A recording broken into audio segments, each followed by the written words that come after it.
Students, welcome to Divya Bihari classes. आज हम लोग पढ़ने वाले हैं एक्सरसाइज 6.1। आइए देखते हैं एक्सरसाइज 6.1 का क्वेश्चन नंबर 1 क्या कहता है। जो क्वेश्चन नंबर 1 दिया हुआ है, यहाँ पर लिखा हुआ है कि कोष्टक में दिए गए उचित शब्द से रिक्त स्थानों को भरे। यानी कि ये सब शब्द दिया हुआ है और हम लोगों को क्या करना है, रिक्त स्थान को भरना है, यानी फिल करना है। तो सबसे पहला क्वेश्चन दिया हुआ है कि 2 सेंटीमीटर भुजा वाले सभी वर्ग होते हैं। तो क्या होते हैं, सदृश होते हैं, सर्वांशम होते हैं, या सदृश और सर्वांशम दोनों होते हैं। तो सबसे पहले हम लोग समझेंगे कि सदृश से किसको कहते हैं और सर्वांशम किसको कहते हैं। तो आइए हम लोग सबसे पहले समझते हैं सदृश से। सदृश का मतलब होता है कि जो देखने में एक जैसा लगे। क्या? जो देखने में एक जैसा लगे उसी को हम लोग क्या बोलते हैं, सदृश। देखिए हमने यहाँ पर लिखा सदृश। सदृश स का मतलब होता है समान। हमने क्या बोला, स का मतलब होता है समान, और दृश्य मतलब तो आप लोग समझ ही रहे हैं कि दृश्य, यानी कि जिसका भी सामान्य दृश्य हो, माने कि जो देखने में कैसा हो, सामान्य हो, उसी को हम लोग क्या बोलते हैं, सदृश से बोलते हैं। जैसे हमने यहाँ पर एक ट्रायंगल बनाया, यानी त्रिभुज हमने यहाँ पर एक बनाया, आप लोग दिख रहा होगा। इसका मान देते हैं 60 सेंटीमीटर, इसका भी मान देते हैं 60 डिग्री, सॉरी इसका भी 60 डिग्री, और यहाँ पर हमने बनाया त्रिभुज।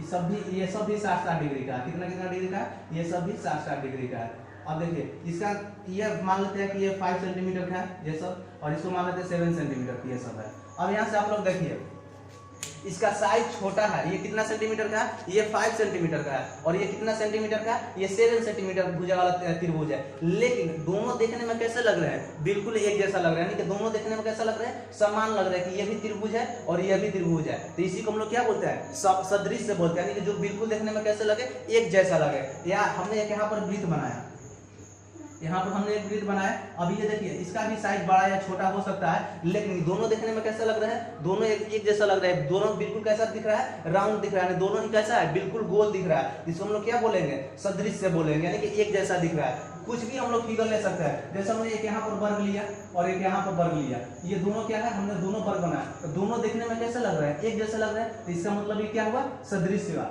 सदृश इसी को हम लोग बोलते हैं। अब समझेंगे सर्वांशम किसको हम लोग बोलते हैं।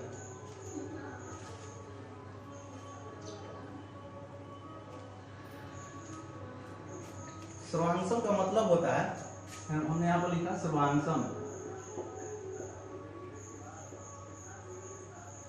सर्वा का मतलब होता है सभी। सर्वा का मतलब क्या होता है, सभी। सब मतलब आप लोग जानते ही हैं, बराबर। और बीच में क्या दिख रहा है, अंग। बीच में अंग दिख रहा है।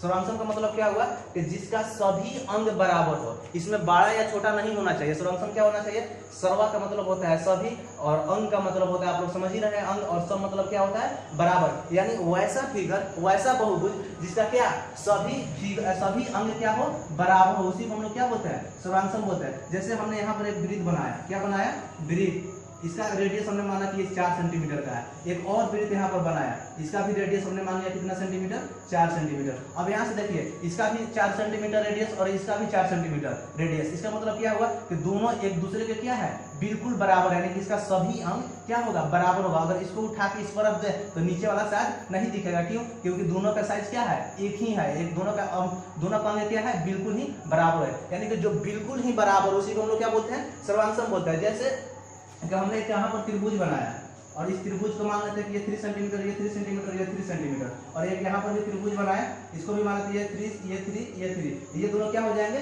सर्वांशम हो जाएंगे। क्यों? क्योंकि इस त्रिभुज के दोनों भुजाएं, इस त्रिभुज के तीनों भुजाएं, इस त्रिभुज के तीनों भुजाएं क्या है, इक्वल है। इसी को हम लोग क्या बोलते हैं, सर्वांशम बोलते हैं। अब आइए अपने आते हैं हम लोग क्वेश्चन की तरफ।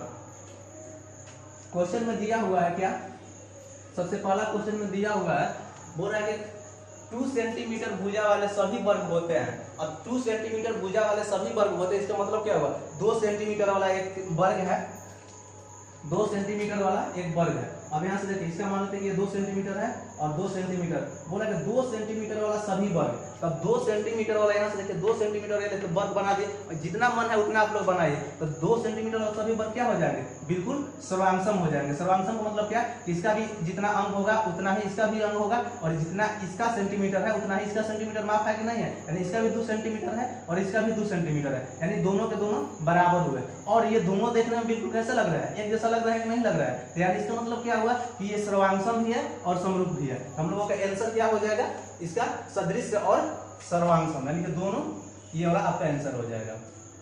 अब क्वेश्चन नंबर 2 देखिए, बोल रहा है कि सामान्य त्रिज्या वाले सभी वृत्त होते हैं, यानी वैसे ही सामान्य त्रिज्या वाले सभी वृत्त क्या हो जाएंगे, सर्वांगसम और सदृश है।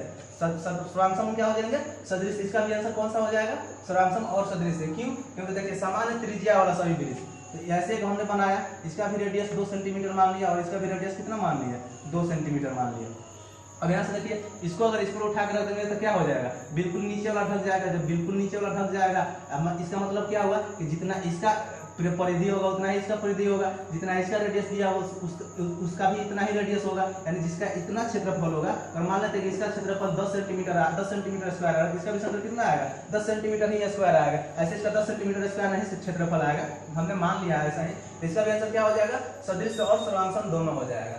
अब आते हैं क्वेश्चन नंबर 3 की तरफ। क्वेश्चन नंबर 3 में बोल रहा है कि सभी समचतुर्भुज होते हैं, सदृश और सर्वांगसम, और सभी समचतुर्भुज होते हैं, बोल रहा है कि सदृश और सर्वांगसम। इसको समझना होगा क्या, बोल रहा है कि सभी समचतुर्भुज होते हैं। अब यहाँ से देखिए, समचतुर्भुज हम लोग क्या जानते हैं कि जिसकी चारों भुजाएं आपस में क्या हो, समान हो। तो जब जिसकी चारों भुजाएं आपस में समान होती है उसको हम लोग क्या बोलते हैं, समचतुर्भुज बोलते हैं। अब यहाँ से देखिए, ये समचतुर्भुज हो गया, एक हमने एक और यहाँ पर समचतुर्भुज बनाया।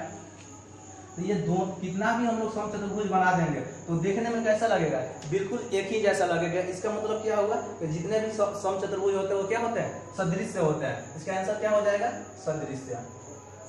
और क्वेश्चन नंबर 4 देखिए, बोल रहा है कि एक भवन की एक ही निगेटिव से बने सभी फोटो। अब भवन होता है और एक ही निगेटिव का मतलब होता है एक ही व्यक्ति का फोटो। अगर एक ही व्यक्ति का फोटो हम लोग लगाएंगे तो देखने में कैसा लगेगा, बिल्कुल सेम लगेगा, यानी कि सदृश होंगे। सदृश का हम लोग एक और नाम जानते हैं, सदृश का मतलब क्या, समान। एक फोटो लगाने के लिए बोल रहा है तो हो सकता है कि फोटो का साइज क्या हो, कोई फोटो का साइज 2 मीटर का हो, कोई 1 मीटर का हो, कोई हाफ मीटर का ही होगा। यानी फोटो का साइज बड़ा या छोटा हो सकता है, लेकिन देखने में कैसे लगेंगे, बिल्कुल एक ही जैसे सभी फोटो लगेंगे। क्यों, क्योंकि एक ही निगेटिव से बनाया गया हुआ। एक ही निगेटिव का मतलब क्या हुआ कि एक ही फोटो होगा। इसका आंसर क्या हो जाएगा, सिर्फ सदृश होगा। अब बोल रहा है तो 5वां नंबर क्वेश्चन में, दो बहुभुज जिनकी भुजाओं की संख्या समान है, यानी दो बहुभुज दिया हुआ है। बहुभुज आप लोग जानते हैं किसे कहते हैं, यानी कि 2 से अधिक भुजा वाले किसी भी फिगर को हम लोग क्या बोलते हैं, बहुभुज बोलते हैं। तो बोल रहा है कि दो बहुभुज जिनकी भुजाओं की संख्या क्या है, समान है, समरूप होते हैं यदि उनके संगत कोण समान हो एवं संगत भुजा क्या होती है, समानुपातिक होती है। इस बात को हमने पहले भी बतलाया हुआ है और आप लोग जानते भी होंगे कि इसका आंसर क्या हो जाएगा, समानुपातिक।